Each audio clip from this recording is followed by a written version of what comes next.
If you're an author or plan to be one, get excited because this podcast is for you. Book Marketing Mentors is the only podcast dedicated to helping you successfully market and sell your book. If you're ready for empowering conversations with successful marketing mavens, then grab a coffee or tea and listen in to your host, international best-selling author Susan Friedman.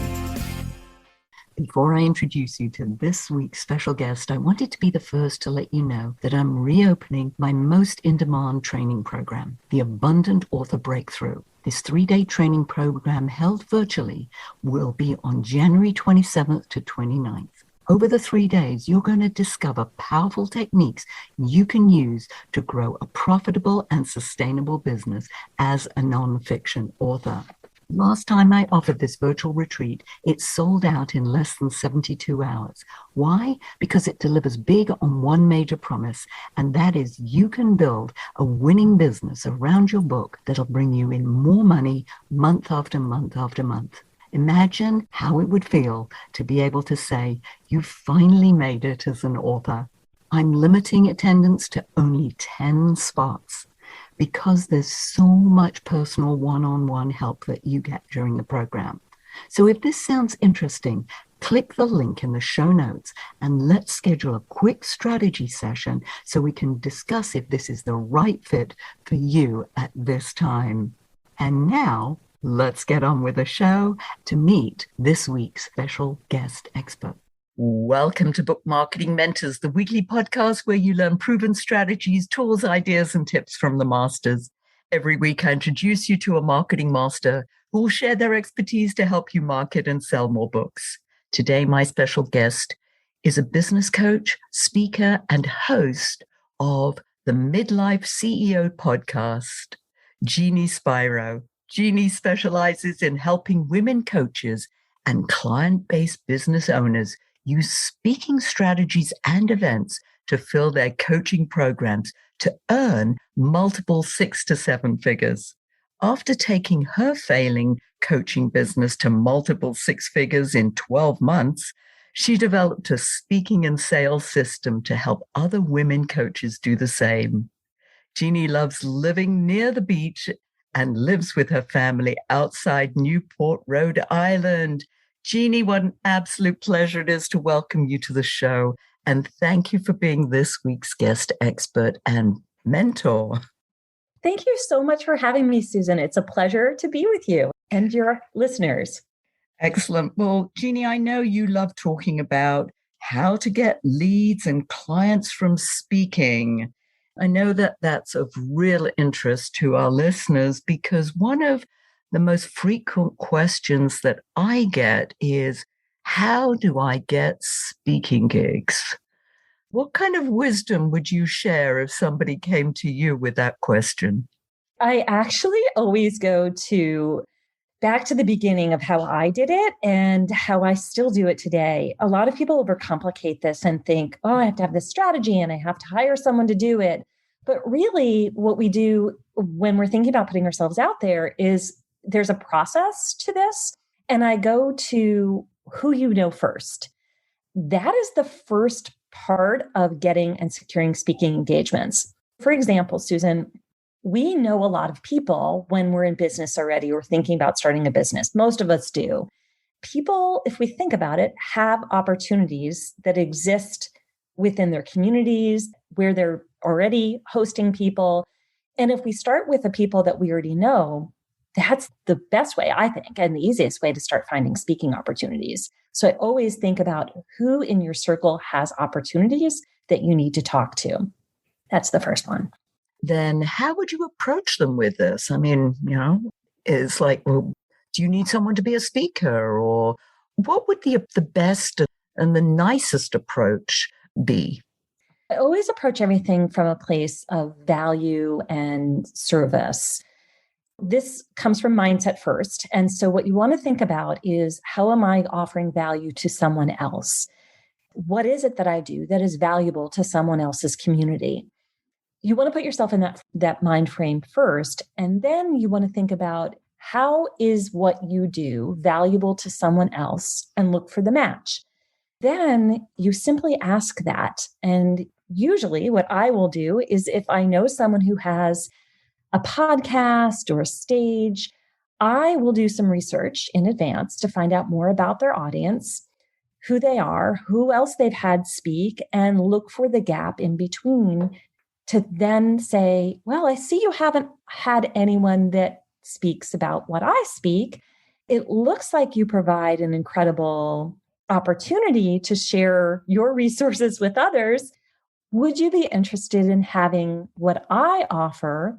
Would you be interested in me being able to provide that to your community as well? So you can see it's very much about filling a gap, offering a service.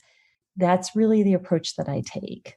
Obviously, with our listeners, because they've written a book and they want to talk about the value that they offer within the pages of the book, the material, like you rightly said, what's in it for the other person? What's in it for the potential client? What are they going to get from this? So I love the fact that you say, to look at what value and service can you offer, which is critical because people say, well, I've written a book. So what? People say, how does that help me? Because we're always interested in what's in it for us. I love that. Putting that first. And you said you do research beforehand. You look at their website, their podcast. What else? What else would you look at in terms of looking to find out what might be missing and what they might need? The whole thing you just said is actually all that I do. In a little bit more, I'll add to this, is that when I look at what I do and what is unique about what I offer, and especially for authors who have written a book, you've already got something that you're sharing and want to share with more people, and you've got that dialed in, then you're going to look for the people that you want to bring this to. So, who's the right audience match, and what is it that they talk about, and how can you add to it and more? Can you put a spin on what they're saying? Can you fill a gap in what other people have talked about? Can you fill a gap in what they haven't shared, but also supports what they do? And so you want it to be a win-win. I know this sounds a little strange, but I always look at this as like, how can you also make them even more valuable than what they offer already? An example is I have a client who has an amazing podcast and she speaks about intuition. She speaks to business owners about it. And so I went to her and I said, I know that you talk to business owners about using their intuition, but the gap is they don't understand and know completely about how they can start using speaking as a tool in their business to be able to get out in front of more clients. Would you be interested in me being able to bring this to your audience and talk more about how they can do that? You can see how I can position that as a value add and also filling a gap. Excellent. Jeannie, your approach is different from what other people do when they teach speaking and speaking skills. What makes you different? Well, many things, but I use speaking in business for two amazing reasons. One is to position yourself and let others know about you, and also start to connect with other people and bring in great leads into your business. Where others talk about the techniques and all of this is very important about how to become a better speaker, I really look at it as how are you going to position yourself, and also how are you going to bring the right audience or the right leads into your business so that you can take it another step further. I look at speaking as the first step, especially free speaking, as the first step for people to get to know you and decide if they like, know, and trust you and want to hear more. Then the back end is having a way to take it further into sales. I like people to think about it as two things. You're not selling when you're out there initially, unless you have the opportunity and you're told that you can start selling your book or whatever your products or services might be. But I really look at it as when you get out to start to speak for free, you're positioning your topic, you're positioning yourself. It's the first step of the sales process. I love that idea, and I want to investigate that a little bit further with you. This whole idea of speaking for free. I know, having been in the speaking business for over 30 years, that's a great way to start, but people are sometimes reluctant to do that. So talk to us more about making that decision and where and when you would decide that you would speak for free. Oh my gosh. Okay. I coach my clients on this quite a bit because many people will say, hey, I got a speaking engagement and I can get paid for this. And I think, good for you. But you have only a few minutes to speak. Do you really want to get paid for 5 minutes, or do you want to be able to have more interested people who you can nurture and then ultimately bring them into the next step of a conversation? Part of it is you want to look at, what is the opportunity? Who is it in front of? Is it going to be an opportunity to bring the first thing that you sell, maybe your book, right? Do you want to bring that as the first thing that they have? And is it more important to get paid to speak, or is it more important to bring in leads and future sales? So you want to think about that as you're deciding, do I want to accept payment for this in this scenario? Then if you want to get paid, and many people do get paid to speak, they also sometimes, and I've seen this many, many times, and I'm sure in your case, you have an opportunity to sell your products, your services, your books.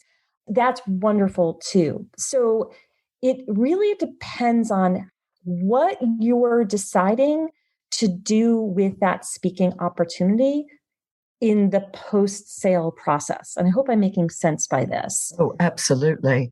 And I think one thing that's also very important, especially in a free situation, is that you are talking to potential prospects. Yes. I mean, yes, you could be like, I'm a Rotary member and we're always looking for speakers, but the audience tends to be many retired people. And so they're not necessarily your target audience. So yes, it might be nice to practice your speech in front of these different groups. But at the end of the day, if you want to do this seriously, and as you said, in terms of afterwards, the back end, is this to gather leads, then you want to be talking to people who are potential clients, correct? Yes, that's exactly right. And also, Susan, being that you know this and have been speaking for so many years, there is this scale, right? When you first start speaking, it's this whole other way of communicating. I look at it as a process, right? So for me, I would much rather practice as often as I possibly can. And especially when you're working on a new presentation with new material and not have the pressure of, oh my gosh, someone just invested in me coming out to speak. Let me do this as much as often as I can for free, still possibly with the opportunity to sell my book, although I don't have a book at this time, but to sell my book or to offer something for free or offer something of value before I go into the next tier of sophistication, I guess you could say, in speaking. Take some of the pressure off when you're not having to worry about that stress. Yes. And speaking is one of those skills that you just have to practice over and over again. You can't just pick up a book and read about how to be a better speaker. Yes, it might give you some tips and techniques, but at the end of the day, it's all about practicing. Practice, practice, practice. And yes, get in front of as many audiences as you can. Do it for free. And if you goof, which, we all have, it doesn't matter. That's great wisdom here, listeners. Let's talk about the whole process of getting those leads and potentially those clients from your speaking engagements. How? So how do you get them after they have heard you speak? Is that the question? Correct. Yes. If I'm speaking for free and these are my potential clients, what would I need to do to, take them to the next step? Yes. So you really want to think this through and a lot of people use the word all the time, the sales funnel. And you do want to think about this. When you're speaking, you have to think about what it is that you're going to be selling. when you're introducing yourself for the first time, a topic to a new audience, oftentimes people will think, well, they're going to buy immediately. Well, they don't. Most of the time they don't. Or if they do, they will buy something probably at a lower investment, or they like to have something, a free taste, we call the lead magnet. There's so many different names for it, to get to know you better, right? So in that's the first part of the whole sales funnel. You want to have something there that brings them into the next step. So after the presentation, then what you want to think about is, well, what is your offer? What is it that you're going to be selling? And what is the way that you guide someone through the decision-making that is the next best thing for them? And if you happen to have, let's say, a higher ticket offer, does your buyer need more time? Do they need more nurturing? Do they need something in between to help them understand what it is they need before they can make an investment in working with you longer? This is where I come into all of the strategizing with my clients. And I look at, well, what is the sales engine on the back end of speaking that is going to help you sell your whatever it is that you're selling? And so it can be many different things. It can be that there's the next product. The next product has been created. Maybe it is a course. Maybe it is a lower entry something. Maybe it is an event that you're having, or a virtual event. The idea, though, is that you're really thinking through this as you get out and speak, and decide, well, what is the next step for them prior to whatever it is I'm actually going to ultimately sell. So you need to think through all of those offers, that, I guess, the chain. Yeah. I mean, one of the things that I've been doing recently with any of the free speeches that I've been giving is that I do either a brainstorm with Susan. You can schedule a 20-minute session with me and we'll do a one-on-one brainstorm, or it'll be a strategy session. It depends on the audience. But rightly, as you say, it's to invite them to the next step in your sales funnel, the sales process. I love that. And that's exactly what it is. But you thought about that, right? You put thought into what is the next way to bridge it from a speaking engagement to what it is that you're doing. So it could be a conversation. It could be a product or service, right? Something in between. It could be another free training. Yes. And I know people invite people to another, as you say, free training. It could be a webinar where at the end of that webinar, you make a pitch. I know that there are some audiences that you're not allowed to sell from the platform. So inviting them to, as I say, a brainstorm or a strategy session isn't selling them. It's just giving them the option just to have a conversation with you. Yes, right. Exactly. What else? Once that happens, what's the process that you use that's been so successful? You know, you've made this failing coaching business into a multiple six-figure business in 12 months. What did you do that created that?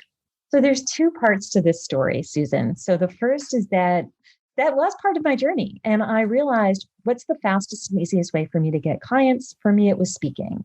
My mode is not necessarily writing, although I cannot wait to be able to compose my thoughts and put them into a book one day. So that may... We'll talk about an easy way to do it. Right. Right. But I really thought, how am I going to get out there and get more clients? And it was speaking. And that truly was what helped me save my business. As my business kept growing and scaling, I ended up having events and hosting them.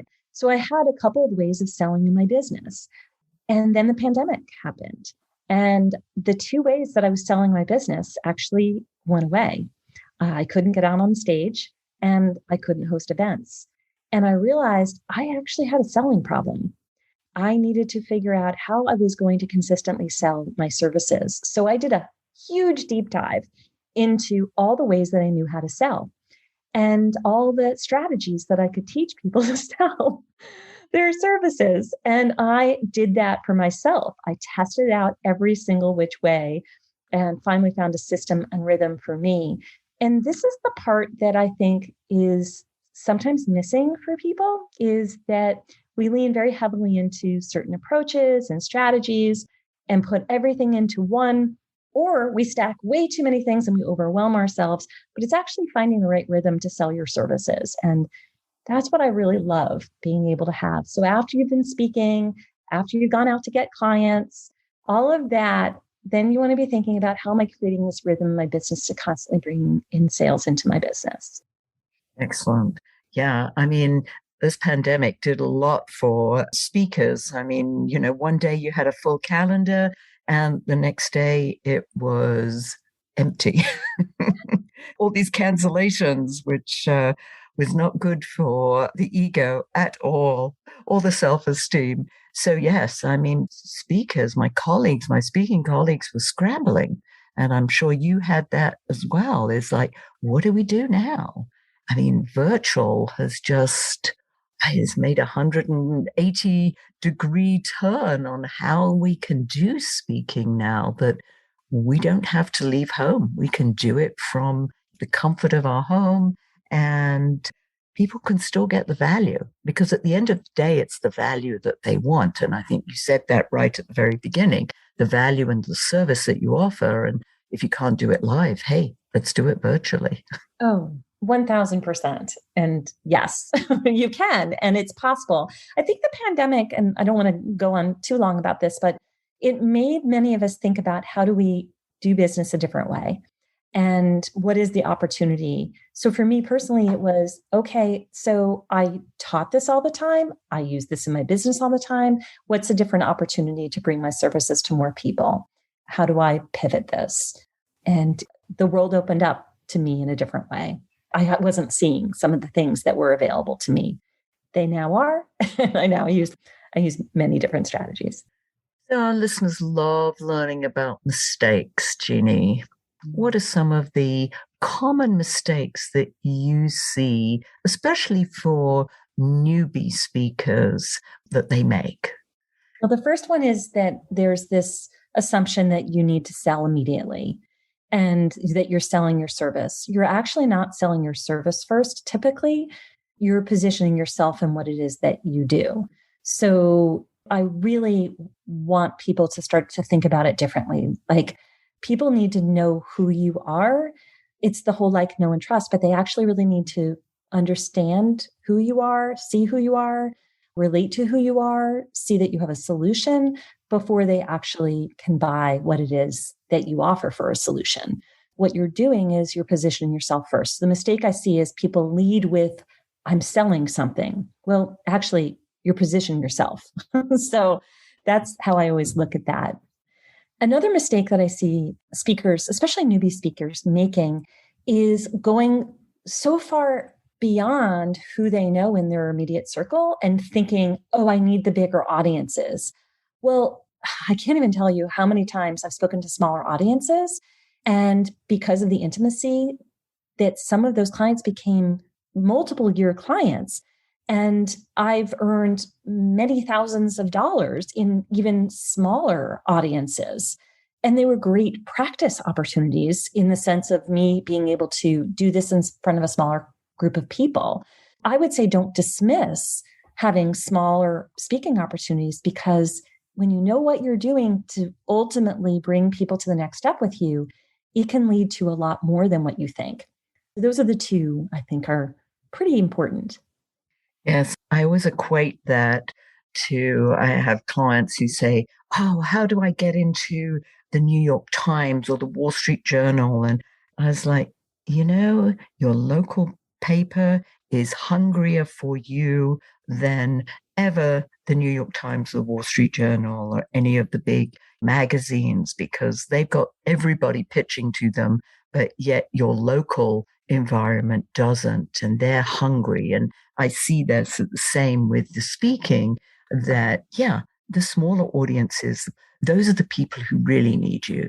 Other people have lots of choices, and you're up against so many other people who are better qualified or often have been speaking longer than you have. So yes, those smaller audiences are often great ones, and you can grow with them. Wouldn't you agree with that? Oh, you sure can. Absolutely. And also, I think when you see someone has been speaking for a while, or they have more, you put more credibility aspects on your website, as seen in, and all of that, that grows in time.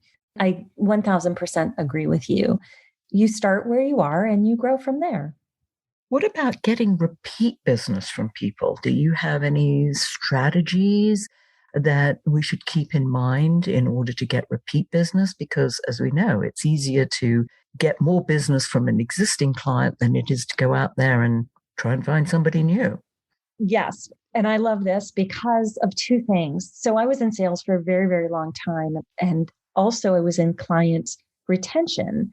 Part of my job in client retention was to obviously make sure that I was retaining my clients. It was not uncommon for me to work in my last career with people for 15 years. And how was I going to continue to be their representative? I was always thinking about the ways to be able to continue having the relationship. So part of what I did in my own business was look at the same thing. Why do I need to go out and find new clients all the time if I can continue supporting my existing clients? I'm evolving, or some things that I'm teaching evolve, and they're evolving as well. So what I did was I looked at my business from two angles. One was, how am I providing current information, the most appropriate content as I'm developing myself and as I'm learning that others will need as they're evolving too. And then secondly is I saw them evolving in their own journey, especially because I'm in the business side. I was looking at they're evolving as business owners too. So how can I create my services and develop them in a way that it is an evolutionary process and I can take them on the journey? Beautiful. How do our listeners find out more about you and your services? Because I'm sure, and I hope that they're intrigued to learn more, because this is great information. And especially when you're starting out and you want to get into speaking, because as we know, that's going to make you a little bit more money potentially than just selling books. How can they find out more about you? Oh, thank you. I always direct people first to my website, JeannieSpiro.com. And on my site, I also have a special gift, which I call the Ultimate Speaking Lead Generation Starter Guide. And included in there are 3 strategies that I use to generate leads through speaking. That is actually at JeannieSpiro.com/guide. You can go directly there as well. So people can learn about me there. Perfect. And I'll put that in the show notes so people can get a hold of that guide, because that sounds like a terrific piece that they need, especially when you're giving them strategies that they can use. And I know when you come into the premium members studio, we're going to talk more about that. So excellent. And Jeannie, if you were to leave our listeners with a golden nugget, what would that be? It is to put yourself out there and to be able to bring your work to as many people as possible. It is to start to do it where you are right now and to be consistent with it, to keep going and doing it. Speaking is something you're going to get better at. And the more you do it, the more audiences you're going to reach. And there's so much opportunity from you speaking as much as you possibly can. So that's the golden nugget. It's a beautiful golden nugget. And I endorse that 1,000%, because it's all about practice when it comes to speaking. And the more you practice, the better you get. So Jeannie, thank you so much for sharing your wisdom. And thank you all for taking time out of your precious day to listen to this interview. And I sincerely hope that it sparked some ideas you can use to sell more books. Here's wishing you much book and author marketing success. The time is now to take action and finally build your book-selling empire. And the great news is that Susan is here to help you. Visit bookmarketingmentors.com and sign up for a free 15-minute book marketing strategy session with Susan. She'll help you discover your first steps to marketing and selling your book. Only those who take action are rewarded, so visit bookmarketingmentors.com, and we'll see you again next week.